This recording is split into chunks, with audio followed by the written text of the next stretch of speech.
Punchline, 18h-19h, Laurence Ferrari sur CNews et Europe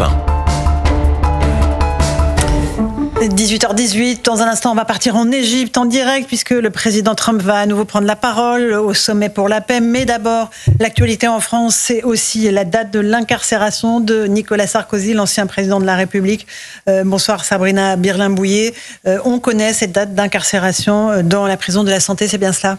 Oui, bonjour Laurence. En effet, on a appris que la date d'incarcération de Nicolas Sarkozy est prévue au 21 octobre prochain.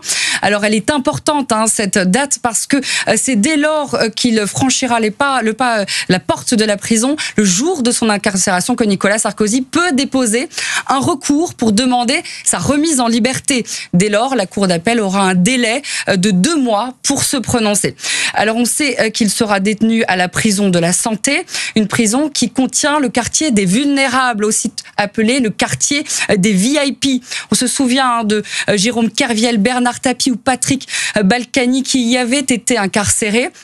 C'est un quartier très protégé, maintenu à l'écart des autres prisonniers. Il sera alors seul dans une cellule de 9 mètres carrés avec WC, douche, télévision et un téléphone surveillé. 2 heures seulement de promenade par jour. Je vous rappelle que Nicolas Sarkozy a été condamné à 5 ans de prison pour association de malfaiteurs, une condamnation dont il fait appel. Merci beaucoup Sabrina Birlin-Bouillet. Une réaction peut-être, Julien Drey, une incarcération le 21 octobre à la prison de la Santé pour un ancien président de la République. Moi je pense que ça va être un casse-tête terrible pour l'administration pénitentiaire. Pour sa sécurité. Pour sa sécurité, pour l'ensemble des personnels qui vont avoir en charge de cela. Je pense que l'idée comme quoi un président c'était une personne normale et que donc elle doit être traitée comme un citoyen normal est une idée stupide. Alors je le comprends pour des responsables politiques, mais un président de la République c'est pas n'importe qui. C'est comme ça, c'est la vie. Voilà. Alors après, si on n'aime pas le système présidentiel, on s'en passe, c'est tant mieux, peut-être. Mais là, lui, je pense que le directeur de la prison, il va pas dormir pendant tous les jours qui vont s'écouler. Parce que n'importe quel incident peut arriver. Une serrure qu'on a oublié de fermer, des détenus qui, tout d'un coup, ont décidé, voilà, tout est possible. Donc c'est un homme qui détient encore des secrets d'État. Bien sûr. Louis Dragnel, la sécurité de l'ancien président de la République est une question de sécurité nationale, là. Alors peut-être pas nationale, mais en tout cas, il y a un enjeu énorme autour de la sécurité, effectivement, de Nicolas Sarkozy. Je souscris totalement à ce qu'a dit Julien Drey, et je pense aussi au directeur de la prison, pour qui ça va être, effectivement, il va pas dormir de la nuit. Je pense qu'il y a des moyens spéciaux qui vont être mis à disposition, parce que on peut compter évidemment, oui, sur l'administration pénitentiaire, mais je pense qu'il faut un peu plus que ça, parce qu'il faut surtout qu'il n'arrive rien. Parce qu'il va croiser d'autres détenus, Nicolas Sarkozy. Alors, ce qu'on ne sait pas encore, j'attends de voir la confirmation. Est-ce qu'il sera... Il y avait 2 possibilités. Soit il est vraiment dans le quartier des personnes vulnérables, soit il est à l'isolement. Alors à l'isolement, c'est totalement étanche. Et quartier des personnes vulnérables, là vous pouvez croiser des islamistes ou alors des gens qui sont menacés. En gros, il y a pour parler très clairement, oui. il y a des politiques, il y a des islamistes et il y a des gens qui sont condamnés pour des crimes sexuels, des grands pédophiles ou des grands criminels sexuels. Mais ce qui est en train de se passer, c'est une honte absolue.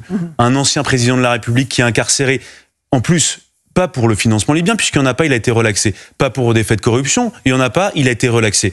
Il est incarcéré pour des faits soi-disant, parce qu'en fait, personne n'a jamais su pourquoi, pour un pseudo, pour association de malfaiteurs, un concept extrêmement flou, extrêmement vague, et donc je trouve vraiment que c'est une honte, d'autant plus que il y a des motifs pour lesquels qui auraient pu justifier l'incarcération de Nicolas Sarkozy. Mais il y a 4 raisons normalement qu'il faut invoquer. Risque de fuite. Vous pensez que Nicolas Sarkozy peut s'évader? Garantie de représentation, même réponse.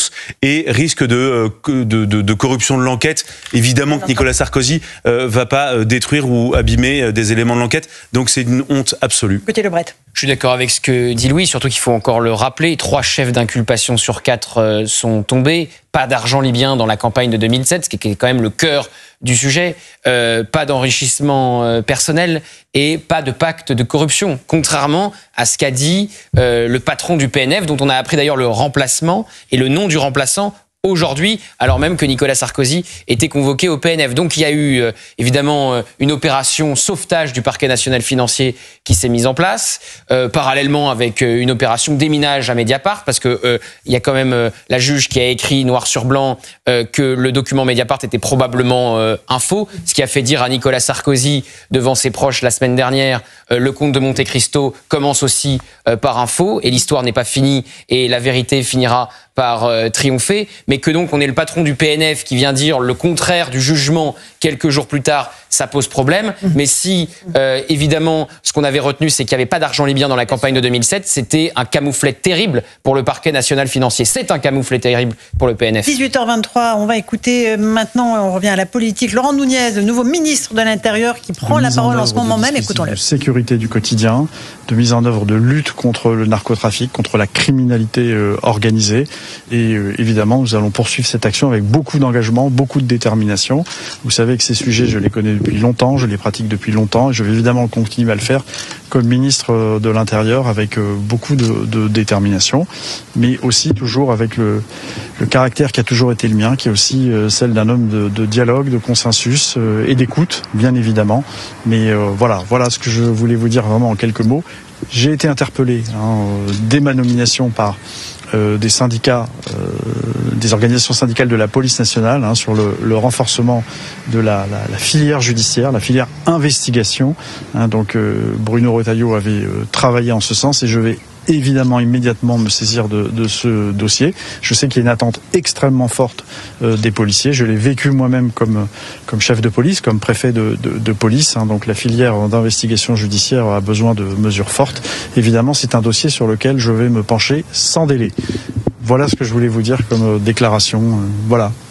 Monsieur le ministre, est-ce que vous avez déjà défini des priorités dans votre mission à l'intérieur ? Mais les priorités, ce sont celles qui intéressent nos concitoyens. C'est restaurer la sécurité du quotidien, être présent sur la sécurité du quotidien. Nous avons dans chaque département des plans de restauration de la sécurité du quotidien qui fonctionnent, qui produisent des résultats. Il faut évidemment poursuivre ce travail. Et puis c'est la mise en œuvre de tout ce dispositif de lutte contre les trafics de stupéfiants. En 2019, dans ce pays, on a rénové l'OFAS, on a créé on a rénové l'OFAS pour qu'il soit plus performant en matière de lutte contre les trafics de stupéfiants. Plus récemment, il y a eu une loi narcotrafic. Il y a un état-major qui a été créé. Il y a un chef de file qui a été désigné, la Direction nationale de la police judiciaire. On va poursuivre cette guerre contre les narcotrafiquants. Donc c'est vraiment une priorité extrêmement forte. Et voilà, donc la priorité, c'est évidemment de poursuivre ces missions de sécurité. C'est ce que nos concitoyens attendent. Mais je n'oublie pas que comme ministre de l'Intérieur, la sécurité, c'est aussi la sécurité civile. C'est aussi la sécurité civile. Je crois que je veux saluer également le travail de nos sapeurs-pompiers sur l'ensemble du territoire national, sur Marseille et Paris des militaires, les marins-pompiers à Marseille et les militaires de la brigade des sapeurs-pompiers de Paris, de la préfecture de police. Voilà, je crois que je suis évidemment très fier et très honoré d'avoir été nommé ministre de l'Intérieur, très fier de la confiance qui m'a été accordée par le président de la République et par le Premier ministre pour faire ce que j'ai toujours fait, c'est-à-dire servir à l'intérêt général et être utile à mon pays avec ce que je crois savoir faire de mieux, c'est-à-dire assurer la protection et la sécurité de nos concitoyens. Monsieur le ministre, samedi dernier, alors que vous étiez encore préfet de police de Paris, il y a eu un concert de rap qui a dégénéré avec 4 policiers qui ont été blessés. Ce concert de rap, il était autorisé par vos services. Quel retour d'expérience avez-vous aujourd'hui ? Non, il n'y a pas de... D'abord, là je m'exprime comme ministre de l'Intérieur et puis aussi comme préfet de police parce que j'étais en poste au moment de cet événement. C'est un concert de rap qui a réuni beaucoup plus de personnes qu'il n'aurait dû réunir et à un moment donné, j'ai considéré que donc la première partie s'est déroulée et j'ai considéré qu'il n'était pas souhaitable que la deuxième partie se déroule et donc j'ai demandé à ce qu'il y soit mis un terme. Les forces de l'ordre ont fait un travail remarquable, les effectifs de la préfecture de police, des effectifs de compagnie républicaine de sécurité qui ont progressivement dispersé la foule et puis à un moment il y a eu effectivement une prise à partie de nos effectifs, il y a eu une riposte proportionnée des forces de l'ordre sur un incident certes grave, sans prendre aux forces de l'ordre, c'est très grave, mais qui a duré 30 minutes. Donc 30 minutes. Et je ne relativise rien dans ma bouche, mais je veux dire que voilà, les forces de l'ordre ont fait leur travail. Malheureusement, un certain nombre d'individus ont pris à partie des fonctionnaires en civil, des fonctionnaires de police en civil, qui ont été projetés au sol. Heureusement, d'autres effectifs en tenue, notamment de la brigade territoriale de contact du centre, de Parisiens, sont intervenus et ont mis un terme à ces exactions. Voilà. Donc, la conclusion qu'il faut en tirer, c'est que quand il y a des événements comme ça à cet endroit-là et qui mobilisent une foule importante, sans doute qu'il ne faut pas les reproduire. Voilà, il ne faut pas les autoriser, mais là, manifestement, les organisateurs ont été complètement débordés.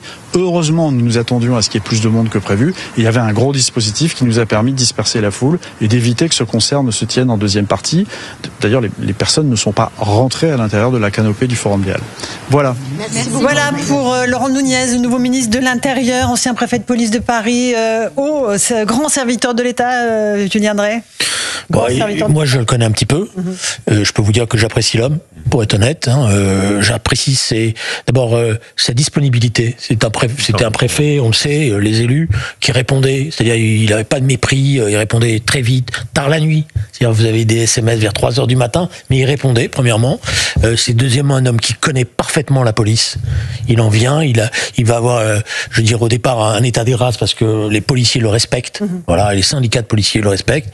Il a une tâche énorme. Je note une chose qui m'intéresse, c'est qu'il a tout de suite placé la question du trafic de stupéfiants au cœur de son combat. Sécurité et trafic de stupéfiants. Voilà. Ça, c'est important, François Pupponi. C'est là-dessus que les Français demandent des comptes. Bien sûr, mais il connaît parfaitement l'institution policière, l'institution judiciaire, et il connaît parfaitement aussi la problématique. Il a été un très très bon préfet de police. Il a été, moi, à l'époque, on était parti l'installer avec le ministre de l'Intérieur à Marseille déjà. Sur le problème de trafic de stupéfiants en particulier. Il a été préfet de police à Marseille, puis de Paris. Il connaît parfaitement. Et je répète aussi ce que dit Julien, c'est quelqu'un de disponible. Quand on lui soumet des problèmes, il essaye de régler les problèmes. Voilà. C'est quelqu'un un peu l'atypique, mais vraiment une grande personnalité. Et combien de temps Le défi pour Louis, Laurent Nunez, parce qu'il avait été secrétaire d'État, donc il connaît un peu les rouages politiques, mais c'était à l'époque surtout Christophe Castaner qui, entre guillemets, se mangeait l'Assemblée nationale et le Sénat. C'est lui qui faisait le job aussi. Attendez. Oui, lui faisait les commissions d'enquête. Et donc Laurent Nunez, son défi énorme, ça va être quand même cette Assemblée nationale qui est extrêmement compliquée, le Sénat, et donc ça va ajouter une corde à son arc. Bien sûr. Gauthier, rapidement. Non, mais heureusement que Laurent Nunez était à Beauvau quand Christophe Castaner y était également. Parce que c'est lui qui faisait le job. On aurait été proche de la catastrophe si on ne l'avait pas déjà été. Sur l'avenir, Laurent Nunez quitte la préfecture de police où il y était depuis plus de 3 ans pour un job très instable, ministre de l'Intérieur du gouvernement Lecornu 2. Donc la question, c'est combien de temps Laurent Nunez va-t-il rester ministre de plein exercice, parce que la menace de censure, elle est dès mercredi.